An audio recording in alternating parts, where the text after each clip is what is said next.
जी नमस्कार। आप देख रहे हैं वॉइस ऑफ डेमोक्रेसी 24 और मैं हूं भारती। इस वक्त मैं मौजूद हूं झज्जर के इंडियन नेशनल लोकदल का कार्यालय है और इस समय मेरे साथ मौजूद हैं जो कार्यालय की देखरेख और सचिव के पद पर मौजूद हैं यहाँ पर पवन धनखड़ जी, जो लगातार हैं इनेलो पार्टी की सेवा में रहते हैं। हर कार्य को करने की अक्षमता रखते हैं, हर कार्य में वह बढ़ चढ़ कर भी हिस्सा लेते हैं। आज उनसे बातचीत करेंगे कि आज के विशेष मुद्दा रहेगा कि जो आने वाली 25 सितंबर की जो रैली रहेगी फतेहाबाद में इंडियन नेशनल लोकदल की, जो कि चौधरी देवीलाल का जन्मदिवस है, उस उपलक्ष्य में इनेलो हर साल अपनी वार्षिक रैली आयोजन करती है। तमाम बड़े नेता उसमें शिरकत करते हैं। इसी को मद्देनज़र रखते हुए और जो सियासी गरमाहौल बना हुआ है सरकार का, और भी जो सरपंची के चुनाव हैं उनको लेकर भी हम चर्चा करेंगे। तमाम मुद्दों पर ये चर्चा रहेगी। सबसे पहले सर नमस्कार। नमस्कार भाई भारती जी, आपका और आपके चैनल का जो है इंडियन नेशनल लोकदल पार्टी के कार्यालय में स्वागत है, और आपके जितने भी दर्शक हैं उन सब का जो है बहुत बहुत धन्यवाद और स्वागत करता हूं मैं। धनखड़ साहब, कब आपने जो इनेलो में बतौर कार्यकर्ता आए थे, कब ज्वाइन किया था? भारती जी, ऐसा है, इंडियन नेशनल लोकदल पार्टी का हो या लोकदल का हो, इस पार्टी के पहले कई के नाम रखे गए जी। और मेरी जिस समय पहली वोट पड़ी थी, शुरुआत जो मेरी वोट पड़ी 1977 में जी, उस समय से ही हम चौधरी देवीलाल की नीतियों से प्रभावित होकर के जी, और उस समय तो हम बल्कि बहुत छोटे थे जी, हम उनका झंडा उठा करके गली गली में नारे लगाते हुए घूमते थे जी। और पहली वोट हमने 77 में जो है इसी पार्टी को दी थी। तब से लेकर के अब तक हम जो है पार्टी की हर गतिविधियों में जुड़े रहे, शामिल रहे जी। और आगे भी हमारा ऐसा विश्वास है कि भाई हमारा मन कहीं डामाडोल ना हो, हम इसी पार्टी से जुड़े रहेंगे। जी, जो पद है आपके सचिव का, कितने सालों से आप इसको निभा रहे हैं यहाँ पर?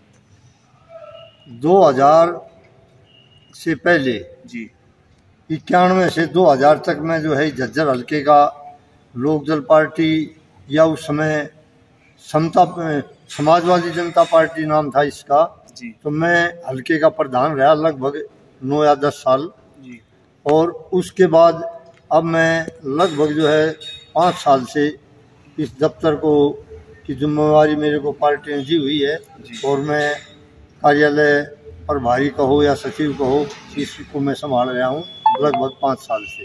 जी।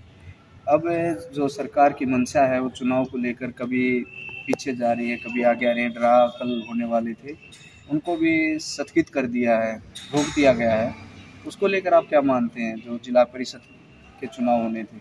ये जो सरकार है जी, लोकतंत्र में विश्वास न करते हुए जी, और हर से घबराती हुई, जी, क्योंकि आज पूरा प्रदेश ही नहीं बल्कि पूरा देश जो है इस सरकार से दुखी है जी, और इस सरकार को ये पता है कि अब जो चुनाव हुए, जी, चाहे वो जिला परिषद के हों चाहे पंचायत के हों, इस सरकार को जो हमार खानी पड़ेगी, क्योंकि आज महंगाई और भ्रष्टाचार, बेरोजगारी जो है चरम सीमा पर है। तो इस वजह से सरकार जो है चुनाव से भाग रही है, कोई ना कोई बहाना बना करके। जी। और जिस तरह से 25 सितंबर की जो जन्मदिवस है जननायक चौधरी देवीलाल जी का, बड़ी रैली होने वाली है, उसको लेकर आप क्या मानते हैं कि क्या ऐतिहासिक रहेगा? तीसरा मोर्चा भी बनने जा रहा है। 25 सितंबर को जननायक चौधरी देवीलाल का जन्मदिन जी, इंडियन नेशनल लोकदल पार्टी हर साल सम्मान दिवस के रूप में मनाती आई है। जी, अब की बार जो है चौधरी ओम प्रकाश चौटाला जी जो है, जो देश के दूसरे बड़े नेता हैं, उन सब को इकट्ठा करके और तीसरे मोर्चे को बनाने की कोशिश कर रहे हैं। और 25 तारीख को आप वहाँ देखोगे, अब उस मंच के ऊपर पूरे देश के बीजेपी और कांग्रेस को छोड़ करके सारे बड़े बड़े नेता मंच के ऊपर आपको दिखाई देंगे। और जो जज्बा है कहीं वो भी दिखाई दे सकती है, क्या आपको लगता है? देखो, इस मामले में जी, मैं अभी कोई स्पष्ट कुछ नहीं कह सकता, जी, क्योंकि ये तो हमारी हाईकमांड और शीर्ष नेताओं का जो भी फैसला होगा वो वे करेंगे, या क्या करते हैं वो उनके ऊपर निर्भर है। हमारे को इस तरह क्या भी कोई भी बात कहने का कोई अधिकार नहीं है जी। कांग्रेस की भारत जोड़ो यात्रा चली हुई है, उसको लेकर आप क्या मानते हैं, कितना जोड़ पाएंगे वो? कांग्रेस भारत क्या जोड़ेगी? कांग्रेस अपनी पार्टी को तो जोड़ नहीं रही जी। कांग्रेस के अंदर ही जुत्तम जुत्ता हो रहे हैं, कभी आपस में लड़ रहे हैं।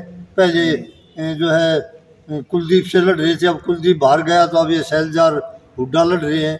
तो ये कहाँ जोड़न की वो है? तो इन अपनी पार्टी तो जुड़ नहीं रही, भारत को कहाँ जोड़ेंगे? और एक सवाल है कि पिछले दिनों जो भाजपा नेत्री थी सोनाली फोगाट का एकदम देहांत हो जाना, आपको क्या लगता है, किस तरह से देखते हैं इसको आप?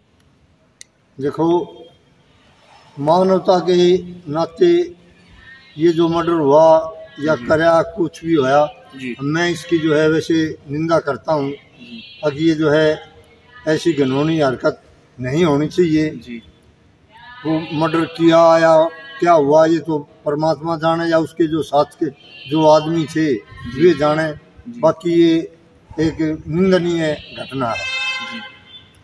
और एक मैं आपको थोड़ा पीछे लेके जाऊं कि जो आपने पहला वोट डाला उसके बाद आप जुड़ गए, कभी ये मन नहीं हुआ कि जब दफ्तर एक ऐसा समय था कि दफ्तर में पूरा हलचल, लोग आते जाते थे, लेकिन जब परिवार अलग अलग हुए, दो पार्टियां बनी, ये नहीं हुआ कि कभी दुष्यंत की तरफ चले जाएं?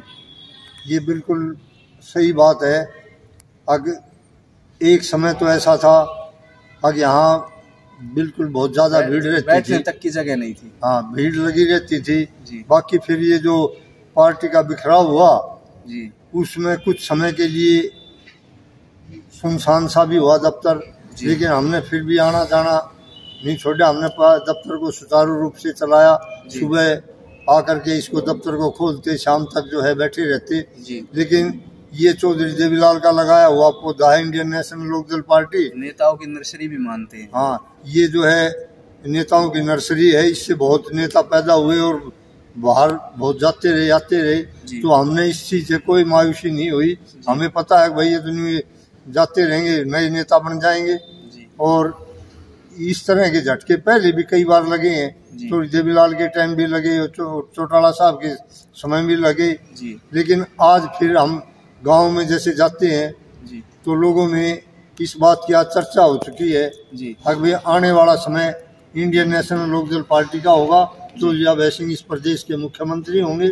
आज गांव के अंदर चौरिया बहसिंह को लेकर के लोग जो है ये चर्चा कर रहे हैं कि ये मजबूत नेता है, किसान और मजदूर की आवाज़ को विधानसभा के अंदर बहुत ही मजबूती से जो है उठा रहा है। आम आदमी पार्टी बोलती थी कि एसवाइल का पानी है वो पंजाब में सरकार बनते ही हम हरियाणा की तरफ लेके आएंगे। सुशील गुप्ता हैं जो हरियाणा प्रदेश के प्रभारी, उन्होंने कहा था कि हम बूंद बूंद पानी हरियाणा को दिलाएंगे, लेकिन दिख नहीं रहा आता। आपको क्या लगता है इस विषय में? ये सब जो है वोट की राजनीति कर रहे हैं जी। वहाँ जा कर के तो कहते हैं कि भाई पंजाब के पास पानी नहीं है जी, और यहाँ वोट लेने के लिए कहते हैं हम पानी दिलाएंगे। जबकि सुप्रीम कोर्ट का फैसला चौधरी ओम प्रकाश चौटाला की जिस समय सरकार थी, चौटाला साहब ने सुप्रीम कोर्ट में जो है उसकी अच्छे वकीलों से पैरवी कराई और वो फैसला हरियाणा के हक में हुआ। लेकिन ना तो कांग्रेस की सरकार जो उसको लागू कर पाई और ना ये बीजेपी की सरकार, यहाँ भी सेंटर में बीजेपी की सरकार रही, वहाँ बीजेपी की पंजाब में रही, ना उन्होंने कराया और ना ये केजरीवाल भी कुछ कर पाएगा। कार्यालय सचिव में यहाँ रहते हैं पवन धनखड़ जी, जिनसे तमाम मुद्दों पर चर्चा हुई, बातचीत हुई, और भी इस तरीके के जो राजनीतिक चर्चा होगी हम आप तक पहुँचाने की कोशिश करेंगे। जब तक बने रहे मेरे साथ और देखते रहें वॉइस ऑफ डेमोक्रेसी।